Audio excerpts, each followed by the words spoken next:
Hi, I'm Matt with Hoboken Horology, and today I'm going to be doing a collection overview and a few watch recommendations for that collection.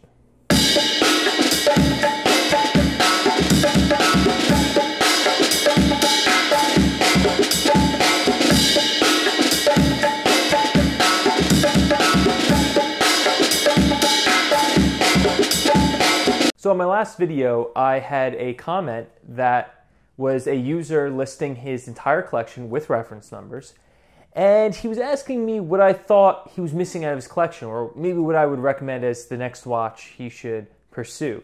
And the name of the user is on the bottom of the page, on the bottom of the video now, and his name is Hisham, and hopefully I'm pronouncing that right, but Hisham's is a Rolex GMT 116710LN. That's a black ceramic GMT. Date just 36 millimeters. Rolex Explorer 1 214270. The Bond Speedmaster 300. This he lists as the GoldenEye edition.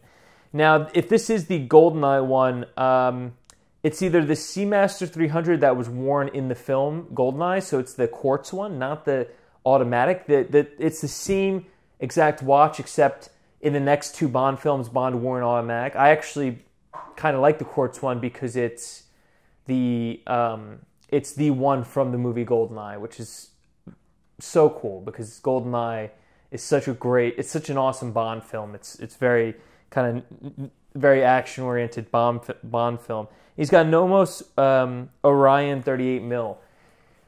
Now, it's funny, the Orion, this is the Nomos watch that I've never really shown much interest in, and a lot of people seem to really love this watch. I see it all over YouTube. It comes up a lot. A lot of people on the watch forums have this watch. It seems to have a big following. A lot of people who collect watches really love this Nomos watch. So, I'm going to make just a quick judgment based on this collection, and I would say that this collector seems to like dress watches. Not necessarily dress watches, but he likes to, wear nice pieces, and he likes to kind of have a little bit of a dressy element. And the reason I say that is because he's got that date just 36 mil, he's got that Nomos Orion, and you could argue almost that Bond Speedmaster is a little bit more dressier. It's less of a dive to me, more of a dressier watch. And that GMT has that polished center links. So to me, all of these watches kind of say a little bit that they're a little bit more on the fancier side, on the dressier side kind of deal. And I compiled a list of 3 watches that I think are pretty interesting. And it's going to go from most expensive to least expensive. And the reason I do this is because I think that the last one on this list is a good match for this collection, a good watch to have for this collection. So let me start with, I would recommend a Speedmaster. That would be the first one on my list, is a Omega Speedmaster, the Man on the Moon. The only reason I don't recommend it is because if he wanted a Speedmaster, he would have already bought one. This is someone who's been collecting watches. They have an impressive collection, a bunch of great watches. I mean, you could take 2 watches out of this and just have a great collection. Any 2 of those watches you could take out of this collection and you would still have a great 3-piece collection. So I want to start with a chronograph, and this is the jaeger-lecoultre Deep Sea Chronograph. So the jaeger-lecoultre Deep Sea Chronograph, this is reference number 2068570, and this is a 42 mil diver chronograph. Now, I meant to do some more research today on this because from what I saw, it looks like it's only goes down 100 meters, which doesn't really make it that much of a dive watch. But for a chronograph, it's still very good. And this chronograph is so special because it has that marker in the middle of the dial, that white circle, and when the chronograph presser is depressed, it's half red and half white. When it's paused, it turns red, and when it's reset, of course, and it's not running, it's on just plain white disc. So that's a really interesting complication on here. Power reserve 68 hours, caliber 758, and the watch itself, is such an interesting piece because it has those elements of a dive watch, that bezel, and it's kind of got that vintage inspired look to it, but it's not based on a vintage piece. It's not a complete reissue. It's just based on numerous things that were in vintage pieces. So for me, this watch is really interesting. I would love to own this watch. I think that even if you went with like something like a Reverso, that might be more up your alley. But for me, the collection, for me, I don't consider the Omega a true dive watch. It is a true dive watch, but I don't consider it because it's a little bit older. And older watches or more vintage watches are just kind of on the older side. If they're divers, you don't really necessarily always want to dive with a vintage diver. If you get it pressure tested every year, you know, I could be completely wrong on this, but it's just my opinion, my humble opinion, that I would rather buy a new watch and dive with it, or buy a new watch that's a beater, like an SKX or something like that, and dive with that watch, than dive with like a vintage diver. And because those vintage divers, especially that Omega, is a cool watch, and I actually wouldn't want to risk diving with something like that. So this watch, of course, is only 100 meters, but it's a really nice watch. Unfortunately, the retail price reflects how nice it is, and it goes up to about anywhere from $9 used to, I think, $11 brand new. So it's very, very, very expensive. But I think this watch is completely worth it. My next recommendation, of course, since this collection is missing a Submariner, for one reason or another, the owner of this collection didn't want to buy a Submariner. Instead, they bought a GMT. Instead, they bought an Explorer. Instead, they have a Datejust. So I would actually like to recommend the Planet Ocean 600M Omega Master Coaxial Master 43.5 millimeter. Now, let me give you that reference number. Omega is horrible with the reference numbers. That is a 215.32.44.21.01.001 or .002 for the bracelet, which I would highly recommend, but Omega makes great straps. Can't go wrong either way. That being said, this diver just oozes quality with 60 hours of power reserve and a coaxial escapement. It can be argued either way, the benefits of the coaxial escapement or the negatives to a coaxial escapement, but this watch is anti-magnetic.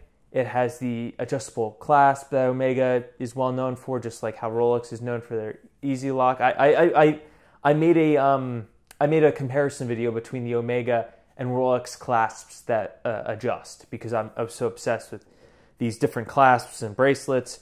But this Omega is a fantastic watch for the price, right? It's $65 retail, I believe.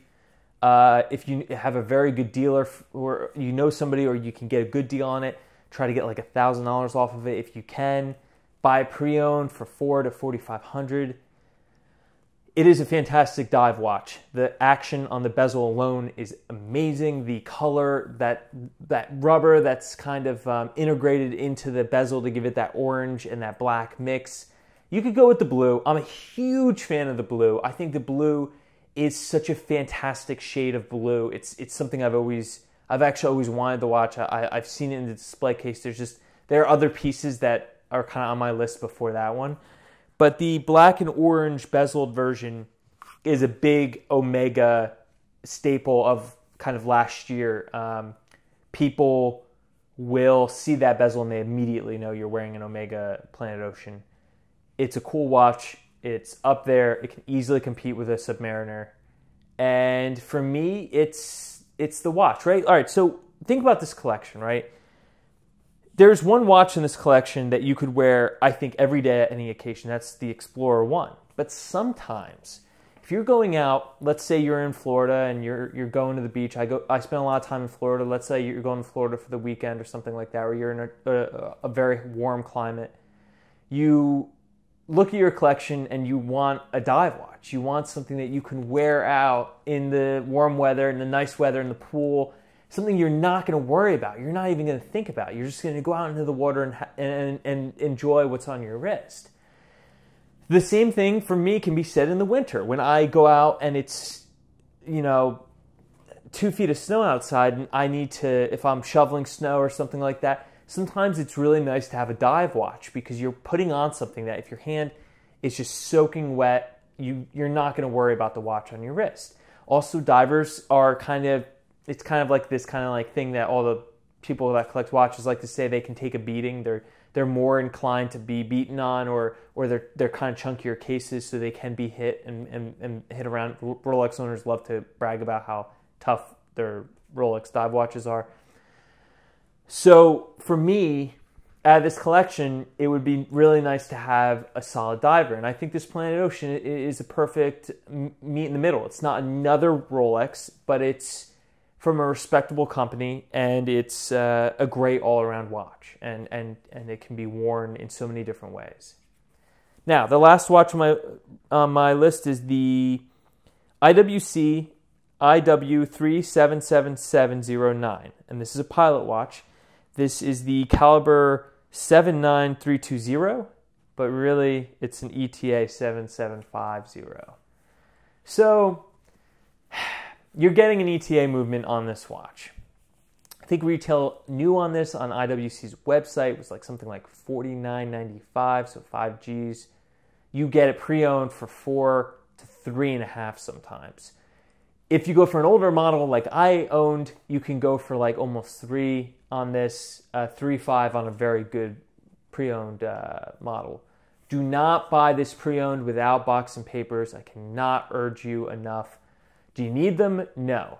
There are a lot of fakes out there, and also it helps with the resale tremendously to have box and papers, especially for IWC. But that tangent aside, that's for another day.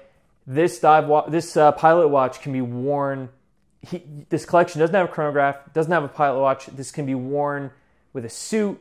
You can wear this with a shirt, t-shirt and jeans, which I think just makes this a great all-around watch. I mean, IWC, their cases are a little large, but their cases are fantastic. I love IWC cases.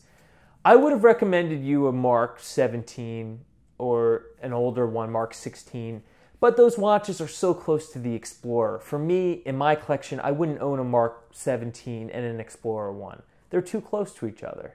They're too close. They're almost the same watch. They're both simple three-handed watches. They're too close to one another. That's why I think this pilot watch is a great meet in the middle. You know, you get the date on there. You get the chronograph functionality. You get a beautiful case from IWC. They make great leather bands. I mean, the list goes on for me for IWC. It's a company that is held in high respect in the watch community, and there's a reason for that. Their watches are fantastic, and to me, they're not overpriced. Yeah, your movement's gonna... The Omega... so the jaeger-lecoultre has a vertical clutch and a chronograph, and a column wheel chronograph with a vertical clutch. The Omega has a coaxial escapement, a different escapement completely, and the IWC uses an ETA movement. But the IWC, you're getting this amazing case and arguably this style that is just well known right off the bat. People look at it, they know exactly what it is. And you know, when I wear my IWC, I would get compliments from other people who were into wristwatches. When I wore it in jewelry stores or I would notice that I would get more compliments on that watch than other things I've worn in stores when I was looking at watches or something like that. So that's my list. Hopefully there's something on there that really piques an interest, something that maybe will make anyone watching this video think twice about maybe their collection or what their next watch might be. Now, I just want to mention that my first selection on this list, the Deep Sea from jaeger-lecoultre, is that watch. It is a little expensive. It's a little expensive for just everything in general, because when I look at watches, I look at what else you can get for that. And for more than half less than half the price, you could get a Tudor Black Bay Heritage chronograph. You know, maybe that's the fourth one on this list. Maybe this list has 4 watches because I can't recommend that watch enough. But it's not for everybody. And also, I think that I've done another video where I go on a tangent for like 11 minutes or 15 minutes about how much I like the Tudor Black Bay Heritage chronograph. So that's, you know, a watch for another video, but that's another watch that is just like you get a column wheel chronograph with a vertical clutch in that watch as well. You can run the chronograph all day with no wear and tear to the movement. So I think there are a lot of options out there, but for this list, I would say the jaeger-lecoultre because it is so different from me, and it's in that $10,000 price range. That is just fantastic watch. Then almost half the price of that, you have the Omega Planet Ocean, which I really don't think you can go wrong with. I can't say that enough. Omega, if there's one thing they've got the technology. They put amazing technology in their watches. They are pushing the coaxial escapement down everyone's throats that buys an Omega. They put it in Speedmasters, but they can't put it in the original Speedmaster because, you know, it'll change too much. They have to keep the Speedmaster the same, but they keep releasing reeditions of it to have the coaxial escapement. The runtime on that Omega, the anti-magnetic, the adjustable clasp is fantastic. I mean, it goes on for me. It goes on and it goes on and it goes on. The bezel, the action, there's so much I like about it. And that IWC, I think that the main reason I say that is because the price for that IWC can be had at such a great price. And for that price, though you're not getting a fantastic movement, you are getting a very good movement. You're getting a movement that works well, that will always work well for you. People love to say how easy it is to service, even though you're not going to get it serviced by a watchmaker. You're going to send it to IWC to get serviced. But you're getting a great watch for not that much money. You know, for $35 for a very good pre-owned condition, for a very good pre-owned IWC Pilot. Hopefully that video sums things up, and it's a good addition to this collection. It's my opinion for this collection, what I think would go well with it. Thanks for watching.